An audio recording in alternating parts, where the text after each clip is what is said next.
Bessorot Tovot, Shabbat Shalom, 27e jour du Homer. 27, toujours quand on arrive à ce chiffre, on sait qu'en hébreu c'est Zach, pur. Et on essaye de travailler, je pense chacun de nous, surtout dans ce dernier Shabbat, de la rigueur du conte du Homer. On est dans le dernier Shabbat, lequel la dernière partie des 24 000 élèves de Rabbi Akiva sont décédés. Après, si Dieu veut, Shabbat prochain, déjà, ce sera après l'Akba Omer, après la Iloula de Rabbi Meir Baal HaNes.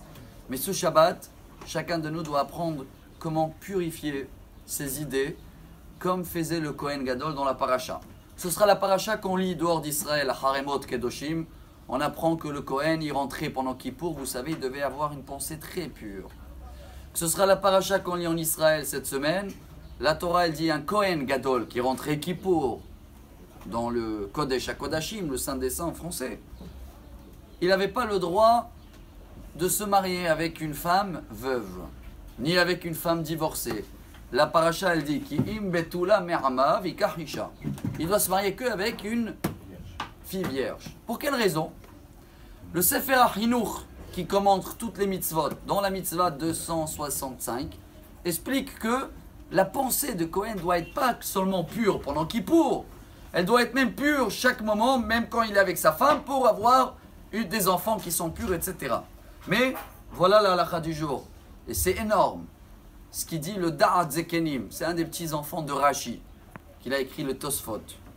Il dit, vous savez pourquoi le Kohen Gadol ne pouvait jamais se marier avec une femme qu'elle avait avant un autre mari?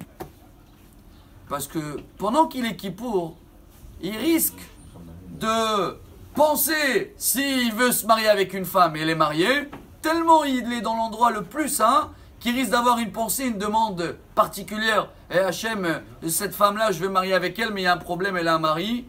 Et avec cette pensée-là, il aurait tué le mari. Vous imaginez que même le Kohen Gadol risque d'avoir dans sa sous-conscience une pensée comme ça. C'est pour ça que la Torah a dit, oublie Kohen Gadol, tu ne peux jamais te marier avec une femme ni divorcée, ni veuve. Comme ça, il n'y a pas de risque. Vous savez qu'est-ce qu'on apprend de là? Nous sommes des égoïstes. On pense toujours à nous avant. Je termine avec la Gemara Yoma, page 53. Le Kohen pendant Kippour, c'est ça le message de cette paracha, en tous les cas pour moi, qu'on partage ensemble. Pendant Kippour, il faisait une prière tchik-tchak parce qu'il doit sortir.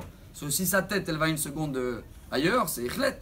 Il priait quoi? Hachem, quand les gens ils prient pour la pluie dans la route, un il veut la pluie, l'autre il est en plein route avec son chameau, il ne veut pas la pluie. Ne les écoute pas. Qu'est-ce qu'on apprend de là? Que chacun, quand il fait des prières, il fait passer souvent, ou toujours, ses intérêts avant tout. Ce Shabbat, venez, on fait un effort. Si on veut réparer la faute du Homer, si on veut terminer ce moment de rigueur, ce Shabbat, on pense à les autres avant nous. Que ce sera à la maison, que ce sera les maximes des pères, ce qu'on a dit, c'est possible. De quelle raison? Parce que les maximes des pères qu'on va tous lire ce Shabbat, 3e chapitre, c'est quoi? Tello Michelo Akol Shelo. Venez, on pense ce Shabbat de donner avant de penser de prendre. Si on arrive à améliorer un petit peu notre Shabbat cette semaine, on va voir que Bezrat Hashem, on va avoir une semaine des miracles de Rabbi Meir Baal HaNes, de Rabbi Shimon Bar Yochai, et comme ça, Bezrat Hashem, on va arriver avec l'avenue de Mashiach. Shabbat Shalom. Amar Rabbi Elazar.